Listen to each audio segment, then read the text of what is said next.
So The Last of Us 2 was leaked, and I wasn't gonna make a video about it because I never played The Last of Us, so I really didn't have an opinion about it. Then the brouhaha started happening. First it was said that it was leaked by a former developer who was pissed off at the way they were treated.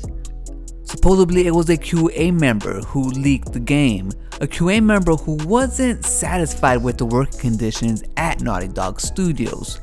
I guess crunch was too much, and the pay really sucked. And then everybody and their mother made videos about it on YouTube, like they usually do, which I don't blame them because the algorithm rewards them. That's the way it works. But then the story continues, and Sony comes out with a statement saying that they know who the leaker is and it was not a former Naughty Dog or Sony employee. And the mainstream video game news media regurgitated exactly what Sony said as fact, and then we're supposed to believe it.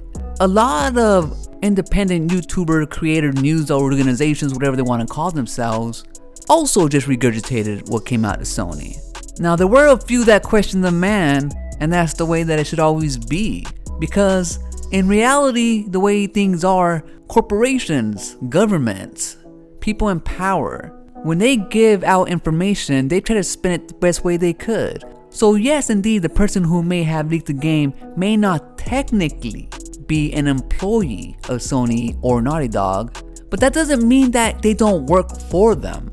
They just might work for a third-party company and is contracted out instead. Contracted workers don't technically work for the employer who hires them. Instead, they work for a contracting agency. Now, this is done throughout the video game industry. It's nothing new.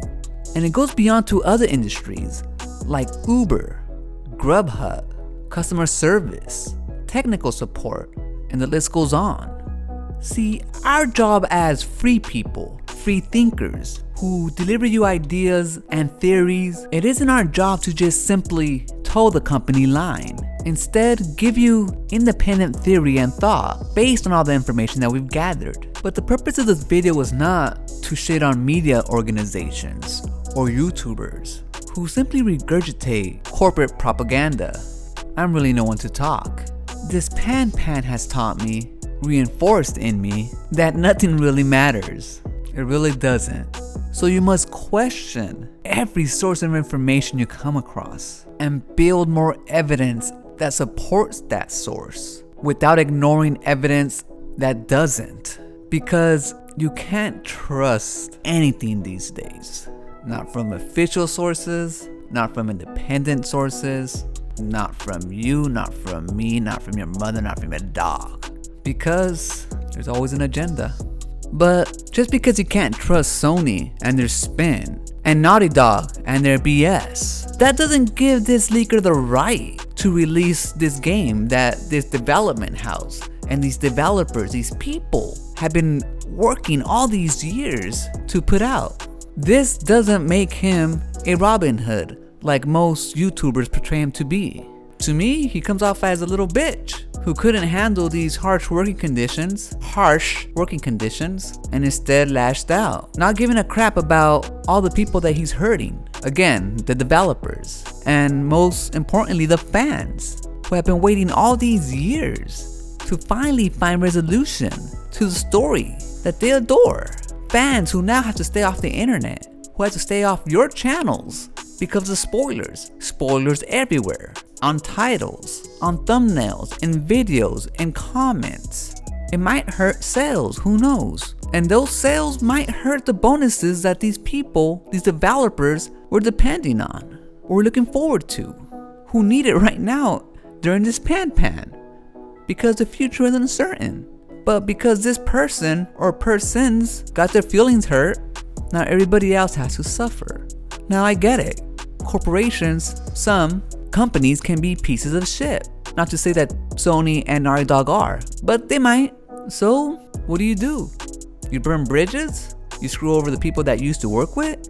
Or you think to yourself, how can I improve my situation? What can I do to better the position that I am in life? Because as harsh as it sounds, and it shouldn't be this way, you can find another job. It doesn't mean now, but The part of life is suffering, so if you have to suffer for 6 months so you can find something better, that's a small sacrifice. A big controversy about The Last of Us 2 storyline has been leaked, and given by the video thumbnails that I see, a lot of so-called fans don't seem too happy with the direction of the story. I don't really see the big controversy, especially given what I've seen from the game so far. I thought that was already a given, established from the first game. But even if it's not, it would make perfect sense in the second game, because she is coming of age. It may not be the way you or I may live our life, but people do live their lives that way. That is reality.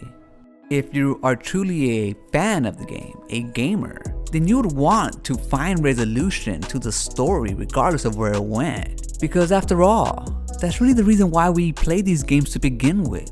The journey, the twists and turns. Those are the moments we remember in the games we play.